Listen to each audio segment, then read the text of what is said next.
So tonight we are going to discuss about the book, The Interior Castle, which is written by Saint Teresa of Avila.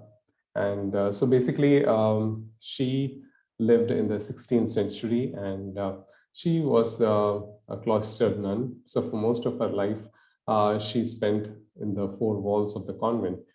However, she was called to reform, and she did a very important role at that time to reform the congregation with the sisters where she belonged and to make it more stricter. And so, though she was a woman, she took the lead and she did a lot of reform in the convent. And not only within her convent, she also progressed in her spiritual life. And that's why today we have a lot of important writings given by her, and that's why she is also called as a doctor of the church, because of her deep spiritual experiences and the graces that she received and that she could give to us in the form of these writings.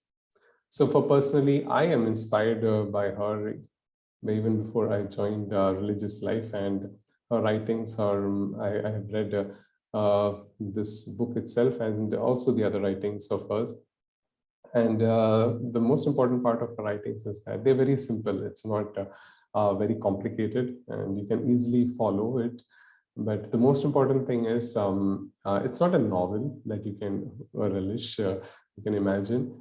It's more about experiencing what she's trying to convey and how you are progressing in your spiritual life. So it has to go together. So what she's trying to speak about in her books is she struggles to articulate her experiences. So she gives examples and metaphors, which you will see today, which can be an aid for our own spiritual progress.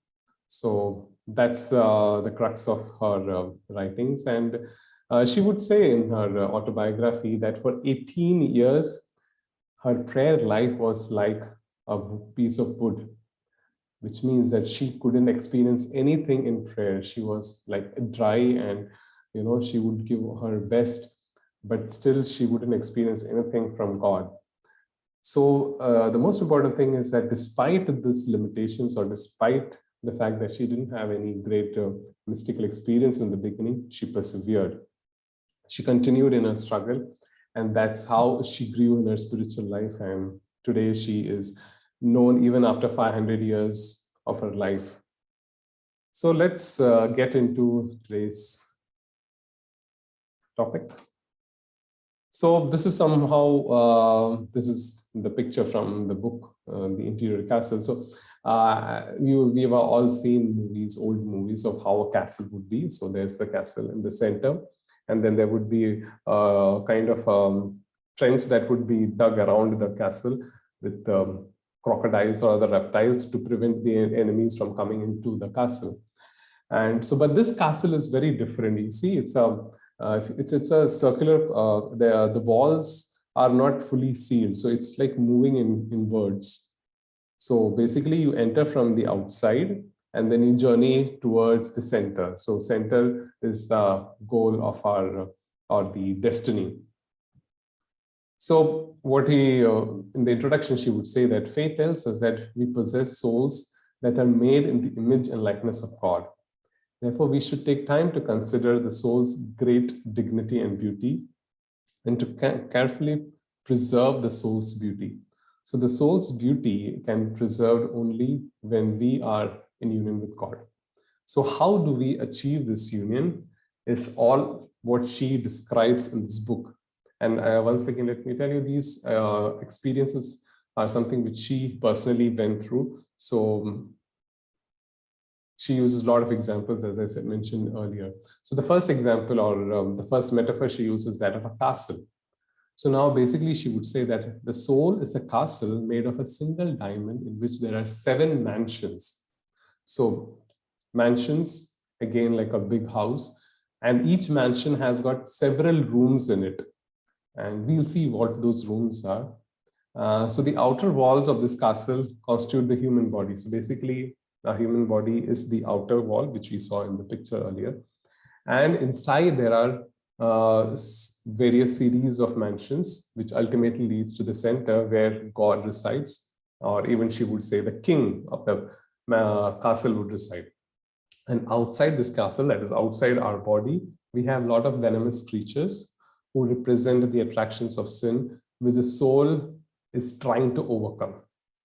So those outside the castle are actually paralyzed by sin. So this is how she would describe. So those outside the castle means people who are not bothered about their spiritual life, who just take life for granted and who are easily carried away by the earthly things. So these are the people who, we would notice outside. So those people are actually paralyzed by sin because we are called to move inward into the center where God is residing. So what is soul's mission? So as I said, God dwells within the soul. We don't have to go searching outside. Jesus would say the kingdom of God is within you. So the soul's mission is basically to achieve this union with God. So for that, we need to keep away from mortal sins. And the most important thing is we need to beg for forgiveness for all our weaknesses and for all our failings, because that is the starting point. The starting point is first the realization that I'm here. I mean, I'll try to use like a gradation, like I'm here and God is far away. Not because it's because our failures or our weaknesses that we see this distance, and therefore we realize our unworthiness and we begin introspecting and realize our failings and faults, and therefore we need to ask for forgiveness. And then it's a gradual process, and that God gives his graces, and then we move from one mansion to the other. And here again, she would say that souls without prayer are like people whose bodies and limbs are paralyzed. Now, one quick word about prayer. Now, when Saint Teresa of Avila or any saints speak about prayer, this prayer doesn't, it's not about asking for certain things, because that is called as a prayer of petition. Here, when we speak about prayer in this context, this prayer is more about meditating on the scriptures. It's more of a mental prayer and meditations and eventual contemplation. So basically, the whole purpose of prayer is to deepen our relationship with God. So that is this prayer which she talks about. So this is just a very beautiful picture of how this castle is like with the 7 mansions. So there are 7 mansions that she would describe. So it goes from 1 to 7. So the first stage, and most of us, all of us are in this state because we are seeking God, but there are some problems. We'll see that eventually. And so then gradually we go till the 7th stage where we are finally united with Jesus or with God. So what is this first mansion? So as I said, the very fact that you're listening to this video proves that we are in this first mansion, because all of us have this innate desire for God, and we really want to get rid of all the sinful habits and all the evil temptations, because we know that there is some deeper longing within our hearts. So in this stage, or in this mansion, the soul spends time in the rooms of self-knowledge and humility. So as I said in the beginning, we realize that, or I realize that I am created in the image and likeness of God. So this is my worth. My worth doesn't come from the degree that I've earned or the job that I've got or the friends that I've got. My worth comes from the fact that I am created in the image and likeness of God. And that gives that profound sense of love, being loved, and this humility that I have failed in knowing my true identity. So basically, you meditate on your baseness and God's goodness. And then you finally fix your gaze on Jesus, who is the ultimate good. So here is in the first mansion, we look into ourselves, we know who's our true worth, and then knowing our failures, we turn our gaze towards Jesus. And so Teresa would, throughout in the book, would keep warning us, without humility, all will be lost. So this is very important, because human pride or even the devil would come and often seek to tell us that, you are progressing, you are doing fantastic job, this is your achievement. And the moment you get carried away with this thought, you will fall. So whether you have reached the fifth dimension, you may be just outside falling into the trench with the reptiles all around you. So this is very important to remember, that without humility, all will be lost, because it's ultimately not my achievement, it's God's free gift to me. So in this stage, the soul would defend itself from all the attractions of worldly pleasure or worldly ambition, and also the deceptions of the devil. So here there is a constant fight. So in this stage, we know the temptations and it's very obvious, and we give a tough fight because we want to walk in the right path. And Saint Teresa would advise that we need intercessors at this stage, because we need somebody to accompany in our journey. And so she would ask to pray to our Blessed Mother or any other saints who have already gone through the stages of life. So they will help us, and probably even they would fight this battle against the evil one, so that we progress into the next stage. So now we have moved from the first dimension. So the first dimension is basically this realization. So this realization could happen every time we go to confession, and we introspect ourselves and realize. So, and then we move into the next dimension. This is just an example of a confession, that if you do a true repentance, you can gradually move from the first stage to the second stage. But again, personal prayer is very important. So all that the book speaks about is in context of your personal prayer, that you spend the time that you spend with God in deepening your relationship. So when you try to deepen your relationship, automatically there will be a change in your life. And what is that change? We shall see.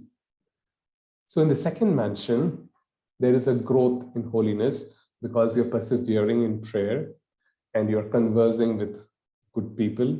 You will be talking spiritual things, or reading good books, or listening to edifying sermons. So basically, you are more focused on your path to reach God. So basically, you're growing in holiness. So you are doing your best to, from your end, that you don't lose sight of your destiny. So she would say you continue to practice prayer, because this stage is, we are still weak, and we have a lot of imperfections within us. So the whole purpose, or the whole thing that happens in the second mansion, is the purgation of our imperfections, and that we grow in charity. So what do we mean by charity is that we reach out to others, and we grow the love that we have received, we give it to others. So now at this stage, the soul has a greater desire for God. So you see, in the beginning, you had a little taste of God, or the little feeling that, God is calling you for something. And in the second stage, this increases. And actually, the soul is doing the active part. The soul is trying its best to really grow in perfection.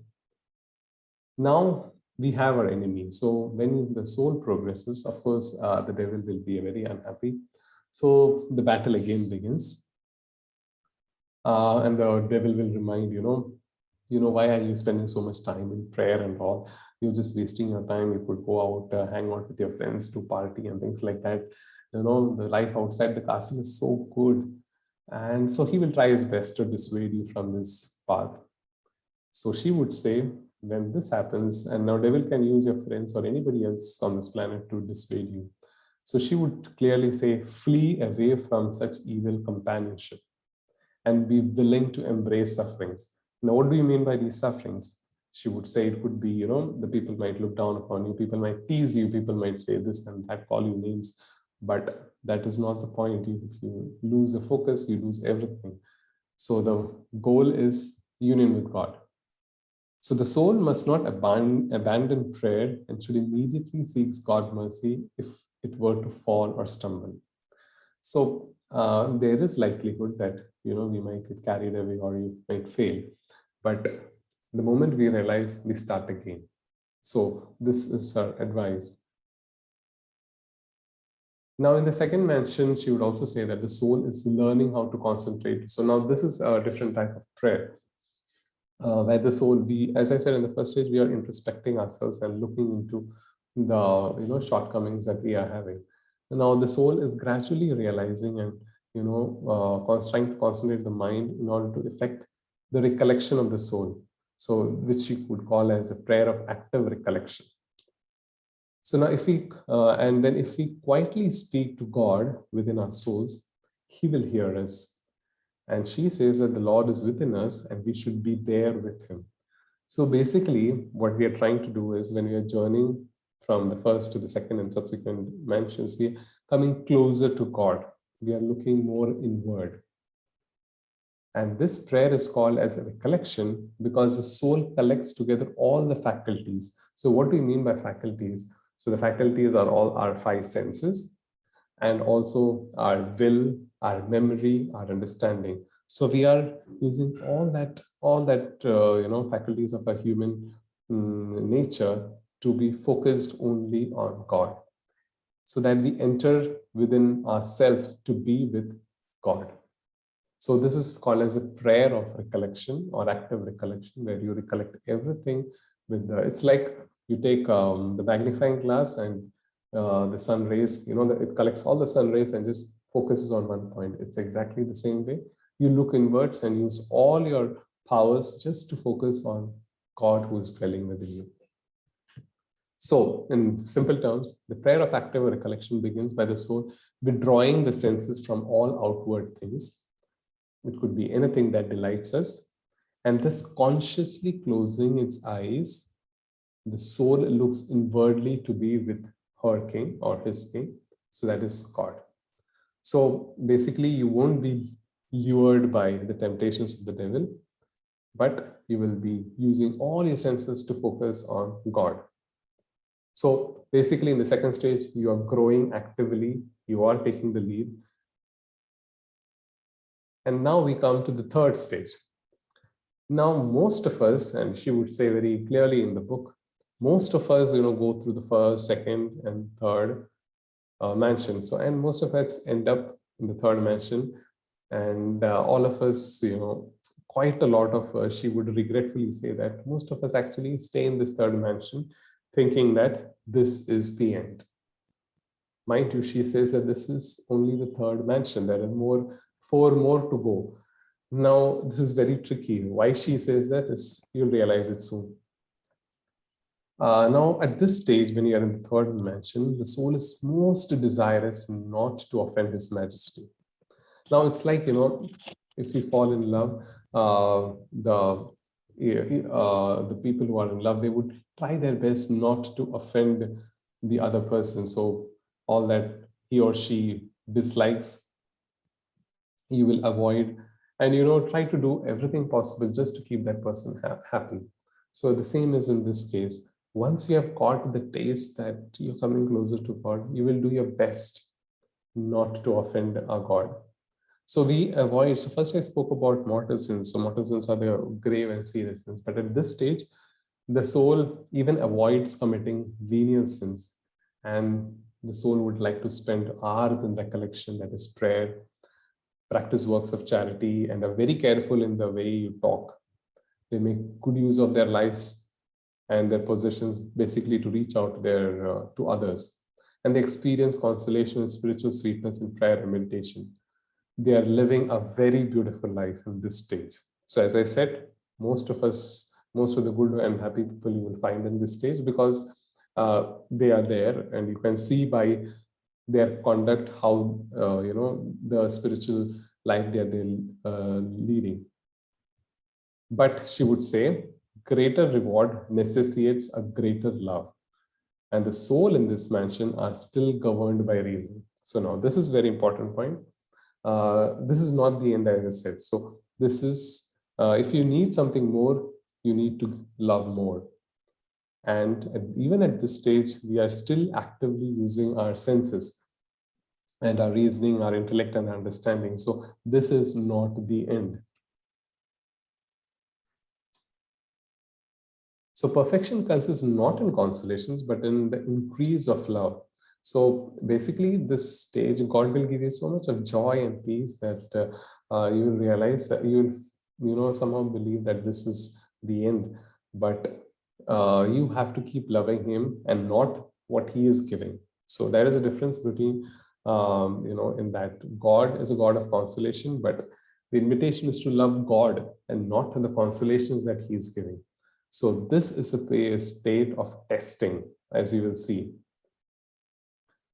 Because at this stage, the soul has to fully surrender. Only then the soul will go to the next stage.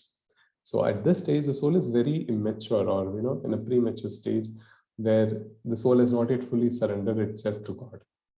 Now, to increase the determination of the soul's will, God may allow it to experience long periods of aridity in prayer. So that's why I said in the beginning, Saint Teresa of Avila would say that for 18 years, she was like a dry wood in prayer. So she didn't experience anything, no peace, no nothing. So this is also from God, so that your intentions may be purified and that you deeply long for him. So this is an invitation for deeper union with him. So basically at this stage, you also realize how miserable you are, and you really see more shortcomings within your own self, and that you really understand that so much is there to be done, and that you are still, very strongly attracted to what is there around you. So it's not a very pleasant stage, though you will have consolations. At the same time, you realize that there are some things that you are really lacking. So that's why many of them would reach the stage, and because moving ahead is more troublesome, people would end up staying in these mansions thinking that this is the end. And so she really regrets, and she would strongly say that please persevere and go ahead in your prayer life. And now this is just a gist of what we have seen so far. As I've said, we have just finished the first three mansions. So these are the mansions of active growth. Now here the word active is very important, because as I said so far, the soul is actively seeking God. So you are basically looking into your own self, your own weaknesses, and then you are asking God. So your mind is at work, all your senses are at work, everything is at work. So you are actively involved. So once you finish this first three stages, so this is like, you play some video game where you have different levels, and at each level, the complexity or the toughness of the game increases, and you get certain reward points. So once you have finished these three levels, it's like kind of the video game is almost over, because you don't play that game anymore. The game is over from your end. Once you enter the fourth mansion, as it is rightly called, it is called as the mansions of infused growth. So 4, 5, and 6 are called as mansions of infused growth, which means that you are passive in that stage. It is God who is infusing his spirit or his grace into you. So he is actually pulling you into the subsequent stages. So you become more and more passive in these stages. And finally, at the last stage, you come in that mystical union with God. So what is this fourth mansion? So basically, as I said, this is a transition from the purgative and active stage. The purgative basically means that we get rid of our sinfulness, our weaknesses, and that is a self-realization of the self-knowledge in the first stage, which we spoke about, and the subsequent second and the third stage, which where the soul is very active. And now we move to the fourth, which is the illuminative. So illumination basically means it's active. You play a very passive role, and it is God's illumination of grace that has a more important role, and so you become passive in that. So basically, the king or God communicates himself to the soul directly, and we move from an active to passive recollection. Now, I would personally call this stage as, you have to be actively passive in your prayer. So basically, it means, you have to be really passive. You don't have to be thinking anything about, what is going to happen or anything in prayer. It's you're moving from that mental activity to a complete state of silence where you are there and God is there with you. There is no thought, there is no speaking. It's just a very beautiful stage of solitude. And the soul and your inner self would actually long for it once you get that taste of it. It's difficult, but it can only come if you are passive and if you have really let your senses be, calm down. And it's a gradual process. It comes eventually. And there are two types of prayer that happens at this stage. Again, by it's a gift from God. It's that you cannot do these kind of prayer. However, she describes this as first is the prayer of the supernatural. So basically, so it's like when you go to a holy place or worship, you automatically feel some divine presence, an aura around you, and you feel that presence of God around you. So basically, you actually feel God around you wherever you are in this stage, and you involuntarily close your eyes and you automatically want to withdraw from everything around. So basically, it is not your choice, but because of God's action upon your soul. So it's like a force, acting on you so much so that you have no control over yourself and you just become numb and lost within your own self, and you completely cut off from the rest of the world, and God plays an important role. So that's why it is called a supernatural. It is not your effort, it is God who is doing this. Another prayer is the prayer of the quiet.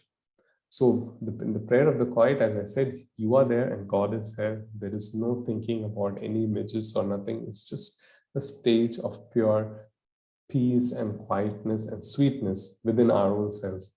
So there is no effort from the soul, and it brings directly from God. So it's like you can imagine, you're going to a waterfall and the water is just flowing over you. So it's that state, and you're just relationing and enjoying that whole experience. So there is an incredible feeling of peace, and God gives it when the soul is not thinking of it at all. So this last line is very important. So God will give these graces when you go there like an empty cup, without expecting anything. So it's like you would have seen many people coming begging for money. So, and you do not know whether that person, when the beggar wouldn't know whether you will be giving money, but still they'll come with open arms. So you have to go in that state to God. You may receive something from God, or you may not receive at all anything. And when you reach that state of indifference, when you are going there without any expectations of whatsoever kind, that's when God will really pour out himself on you. So that is the meaning of this point, that soul is not thinking of it at all. And when I spoke in the beginning about being actively passive, so this is what I actually try to mean by that. Now the fifth mansion. Now the fifth mansion is in this state, the soul falls asleep to the things of the world, and in this sort of death becomes united to God. So basically, in the fourth stage, you have already experienced so much of peace and joy and happiness that you have got that taste for the divine. So nothing in this world is going to satisfy you. Maybe you would have enjoyed going to parties and doing this and that. You may still go for all these things, but still your soul will be very dry, and you will not get any more pleasure in doing any of those things which you used to do in the past, because you have finally tasted something which is very divine. So in this fifth mansion, basically your senses, all your senses or all your faculties become very numb towards what the world can give you. And she would say that the soul is actually virtually unconscious, and the soul appears to have withdrawn from the body. So it's like gone within itself. And so here she gives a very beautiful example of a silkworm. And so she says that just like a tiny little ugly silkworm in the winters, she is speaking about in the Spanish context. So this tiny ugly silkworm goes, finds a twig and forms a cocoon around itself. So the soul does the same. You go inward to such a point that you actually build a cocoon around yourself, because nothing in the world is finding taste for you, and at the same time you also develop an aversion towards the worldly things. So you are inside the cocoon, and after the period of time, this silkworm, which is now transformed into a butterfly, emerges from this cocoon. So this is the example that she gives here. So this stage is something like that. You go within your own self, and you emerge as a beautiful butterfly at the end of the stage. And now is the sixth mansion. So now we are very close to the final stage, and this mansion is also called as the stage of betrothal, or the engagement with the spouse. So now this, so as we are closing, coming nearer to the seventh mansion, the soul is already getting a taste of what is going to come, and there's so much of excitement, and the soul is fully focused on God, and there is a deep sense of love with the king, because or with God. Now the again the test will come at this point of time. We saw the devil coming in tempting in the second mansion, and in the third mansion we saw how God would try to purify you by not giving you consolations and experience that you will experience desolation and dryness in your prayer. So even in this stage, the devil will be very active. The devil will use the people around you to put you down, and try to put all kinds of obstacles in your path. So you have to persevere in this state. That is very crucial. Otherwise, you will remain over there. And so she, for example, not only her, many saints would say in their lives that they were very badly misunderstood by their own companions or their own sisters or brothers in their own community. They would be treated very badly, doubted about, and all kinds of calumnies and things like that you would be hurled on them. But and it's at these moments, then you have to really realize that you are on the right track, because only a good fruit bearing tree will get maximum number of stones. So if you are getting these stones, it means that you are in the right directions, and you need to persevere in that. But there is nothing to be upset about, because at the same time you will be given a lot of mystical experiences. So the sixth stage is two extremes. At one end you have a lot of trials, and at the other end you have these mystical experiences. So some of these experiences which she enlists in the book are locutions, visions, raptures, ecstasies, a deep desire to be taken out of this earthly life, and flights of the spirit, and sudden bursts of joy or jubilations. So so this sixth mansion is filled with extremes. But even in these extremes, even if you are going through very difficult moments, you know that you are on the right track, and the soul clearly knows that this is the path where God is leading you. So the most important thing in this stage is to persevere. So the world of supernatural prayer. So here she would say that once you reach in the sixth mansion, or for that matter, once you even cross the third to the fourth, it's very important that we continue to pray using the scriptures, or you meditate on the life of Jesus. And she would use the word the sacred humanity of Jesus. Now that is very important. It has a very deep philosophical meaning. So though we are growing in our spiritual life, and though we are having this taste of the supernatural, at the same time, I as a person am made of matter, and I am confined to this time and space that is today and at this moment. So the world of supernatural prayer cannot be separated from the world of time and space. So thus practicing meditative prayer keeps the soul grounded in reality and protected from delusion.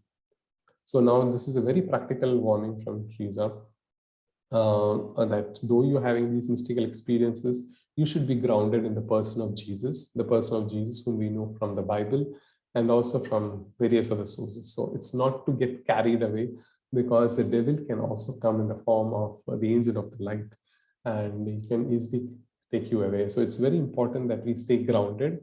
So remember, she would also say throughout the book, without humility, everything will be lost. So we have to remain grounded, and we have to continue in the meditative form of prayer, and the rest is up to God.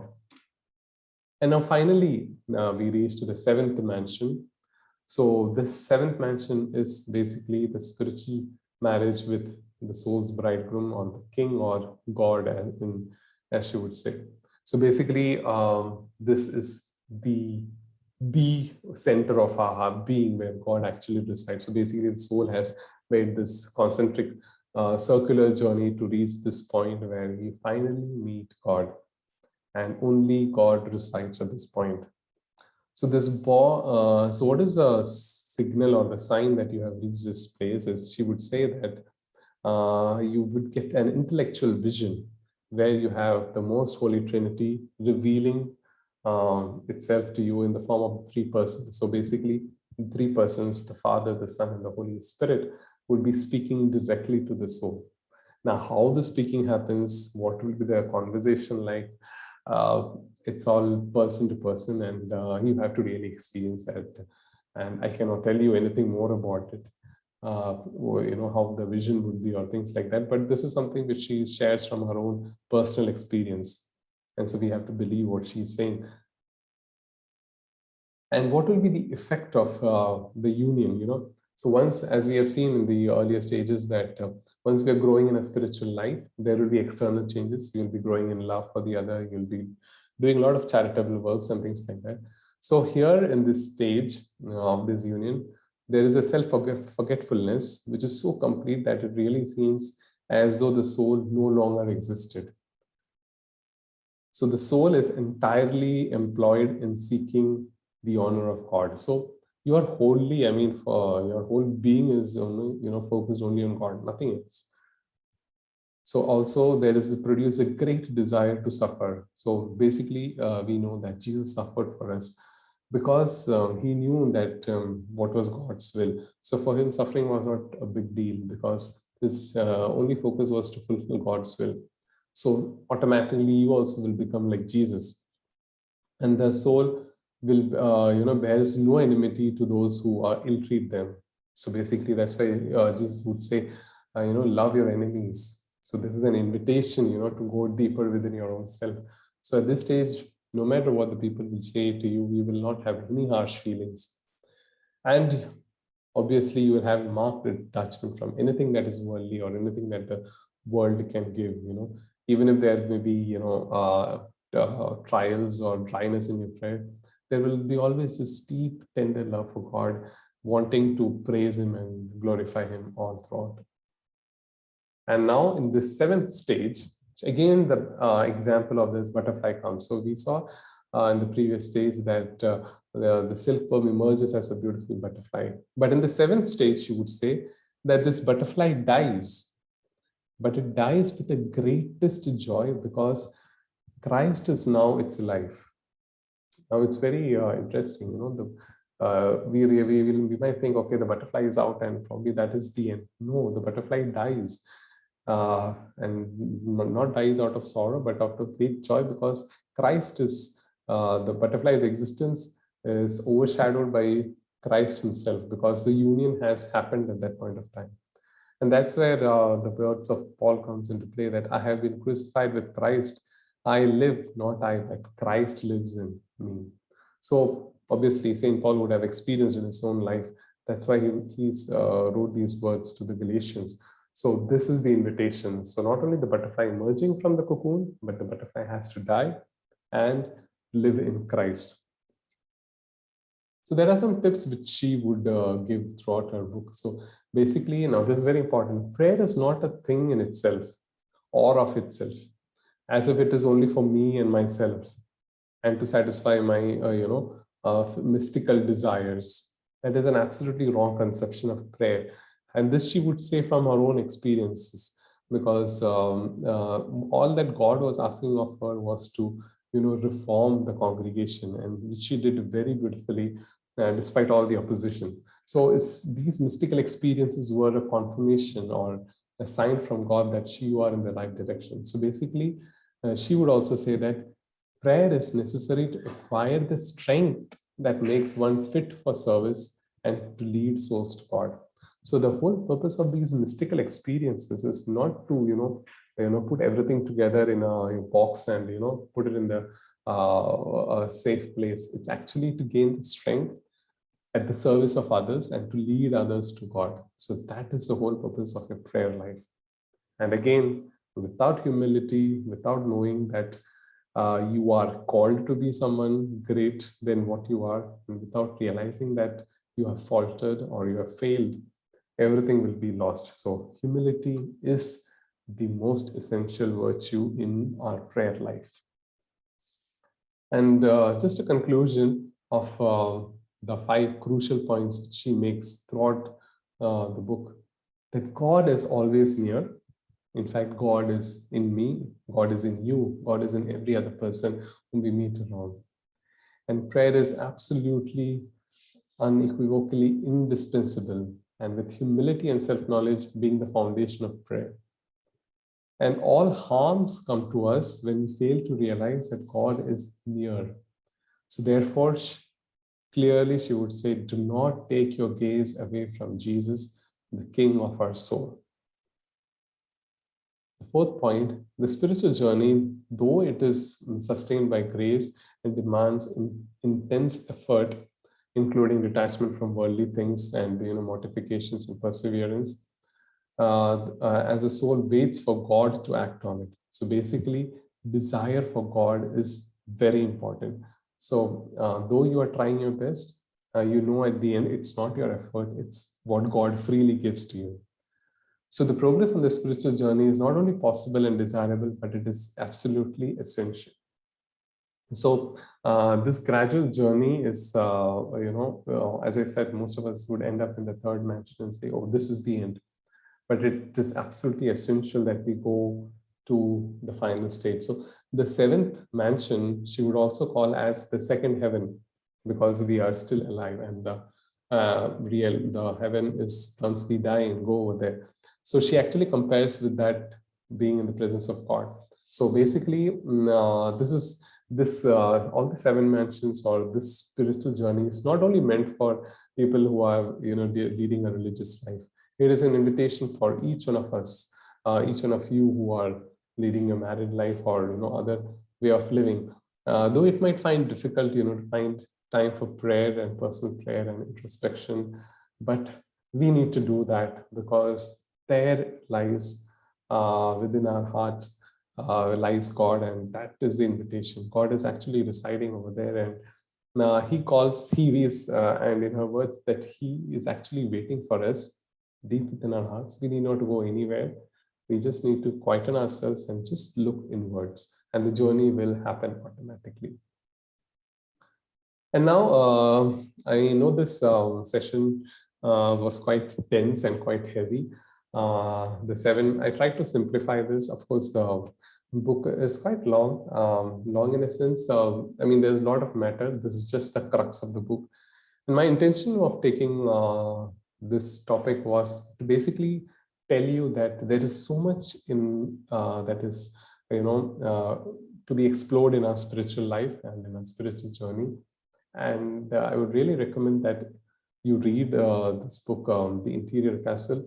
You would get a soft copy online, or you can even purchase it, and it's a worth purchasing book. And it's not, as I said, it's not a novel that you read, and you really need to experience it. And you take your time and you understand what those words mean. Again, one word of caution, it's in case of Saint Teresa of Avila, she would use the words, 7 mansions. So it's not that, there are 7 mansions, and it's not to, check which mansion you have reached and where you're going to go. That is not the whole purpose, as I see it. The whole purpose of this book is actually to say that the journey is quite long. The onus of the journey is on me. I have to take the personal responsibility to, start this journey, and with full dedication and commitment, and then God will eventually take over. So the onus lies on me. So that is the whole purpose of this, the 7 mansions. So 7 basically means complete or whole, and so there is a lot that is expected. So when it is a wholesome thing, or a whole commitment is also expected to go in that direction. And the other thing is also, God in his graciousness, he might, exempt some people, might just, skip over from one mansion to the other. So it's not that one person has to go through all the 7 mansions. You may just, jump from one place to the other. So that is all up to God. So it's let's not get lost into these intricacies of what are the different mansions. The spirit behind the what her writings or experience was that we try our best, that we focus on God, that we realize our true worth, that we are created in the image and likeness of God, and that we grow in humility and the grace of God. So that is the whole purpose of this book. And please do read this book, and I highly recommend this book.